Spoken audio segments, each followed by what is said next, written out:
Fight the Power.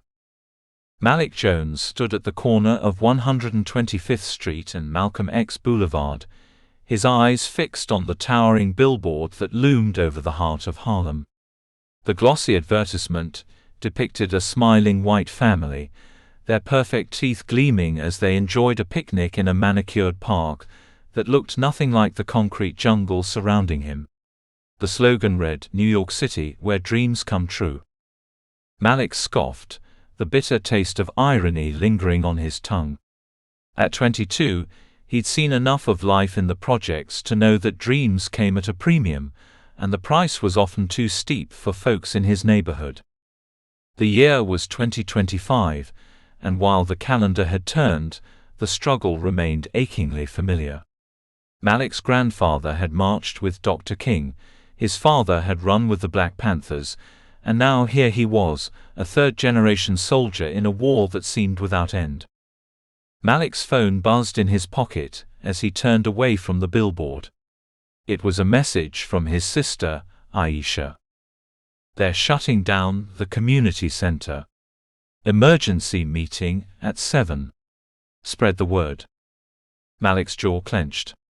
The Malcolm X Community Center had been a lifeline for generations of Harlem residents.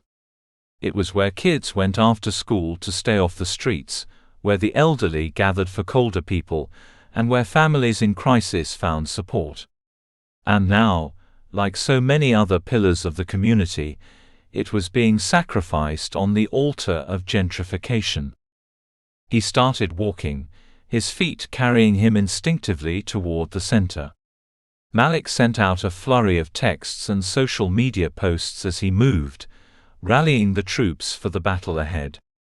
By the time he reached the community center, a united front had already begun to form. Faces both familiar and strange, all with a shared determination.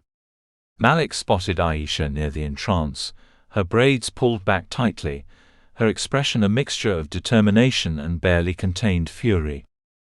"Little brother," she greeted him with a nod. "You ready for this?"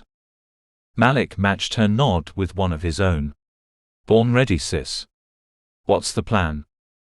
Aisha ushered him inside, where the main hall was buzzing with activity. Tables had been set up, covered with flyers, petitions, and hastily made signs.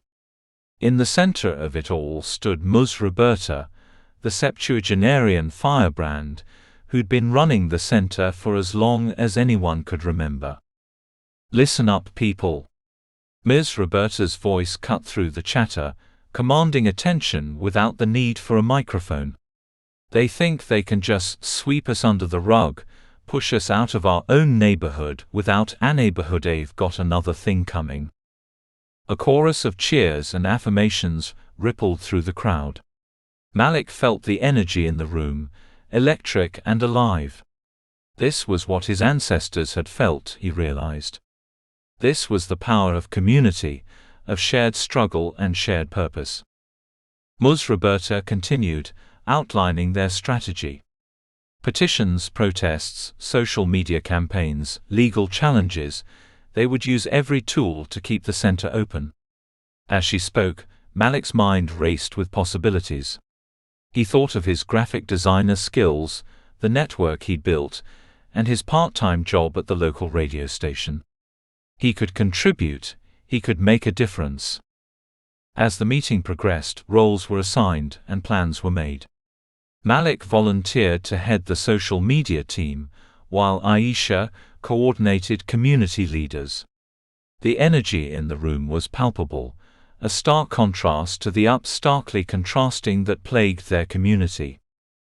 As the meeting wound down, Malik found himself standing next to Deshawn, an old friend from high school who'd gone on to become a Who Hardly. "Do you think we can win this?" Malik asked, his voice low. Deshawn's eyes were hard, but they had a glimmer of hope. "It won't be easy for us to fight against them. They've got money and connections. But you know what we've got? We've got righteousness on our side. We've got the power of the people. And that's not something to underestimate." Malik nodded, feeling a surge of determination.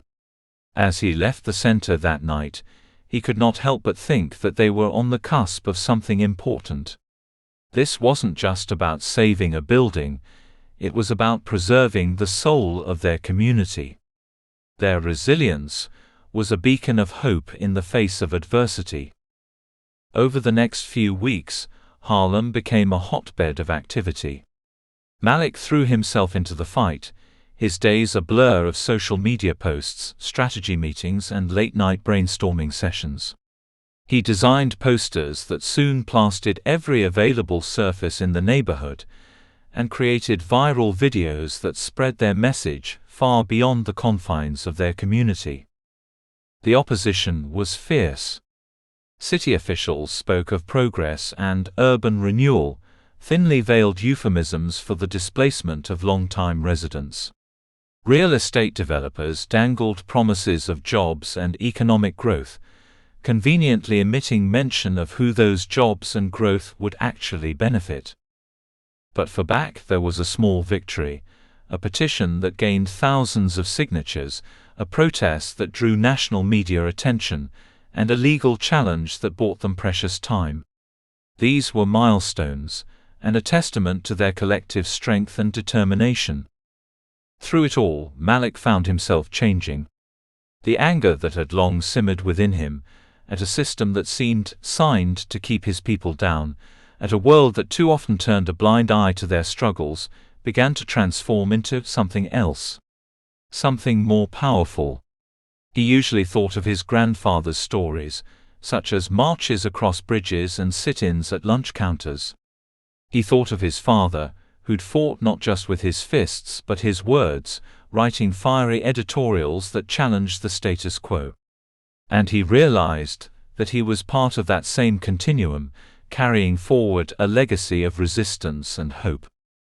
Malik was thrust into the spotlight as the campaign to save the community center gained momentum. Local news stations sought him out for interviews, impressed by his articulate passion and media savvy. He spoke of the center not just as a building, but as a symbol of resilience, a testament to the strength of a community that refused to be erased. But with visibility came risk. One evening, as Malik was leaving a strategy meeting, he was confronted with lawsuits. Their smiles were friendly, but their eyes were cold.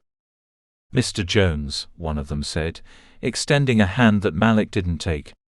"We sent a coalition of investors interested in the future of this neighborhood. We've been impressed by your enthusiasm. Perhaps we could discuss channeling that energy in a more productive direction." Malik understood the implication immediately. They were trying to buy him off, to neutralize the threat he posed. For a brief moment he imagined it, the comfort, the security, the end to the constant struggle.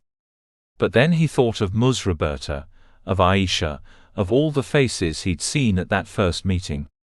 He thought of his grandfather, his father, and all those who'd fought and sacrificed so that he could stand here today. "I appreciate the offer," Malik said, his voice steady, "but I'm afraid I'll have to decline. My community isn't for sale." The men's smiles faltered, replaced by thinly veiled threats about the consequences of standing in the way of progress. But Malik stood his ground, and as he watched them retreat he felt a surge of pride. He had been tested, and he had not been found wanting. The struggle continued, each day bringing new challenges and opportunities.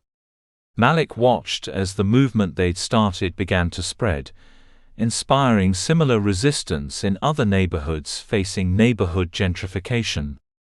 What started as a fight to save one community center had blossomed into a more significant, a citywide conversation about equity and the right of communities to determine their futures. It was a Wednesday afternoon when the news finally came. Malik was at the radio station, preparing for his weekly show, when Aisha burst in, tears streaming down her face. For a heart-stopping moment he feared the worst. But then he saw her smile. We did it, she said, her voice choked with emotion. The city council voted. The center stays open. The celebration erupted in Harlem that night was like nothing Malik had ever seen. People poured into the streets, music blaring from every window.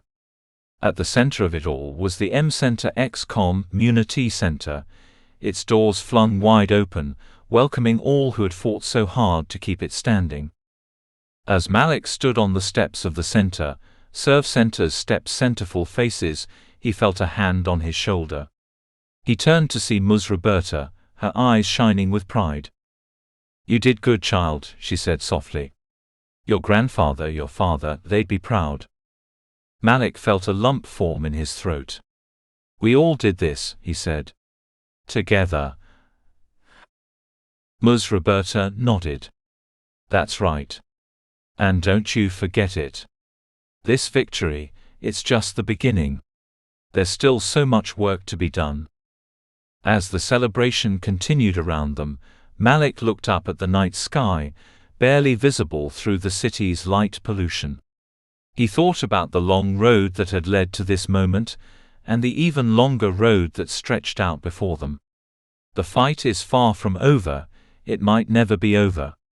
But standing here, surrounded by the strength and spirit of his community, Malik knew one thing for certain. They would keep sure. They would keep pushing.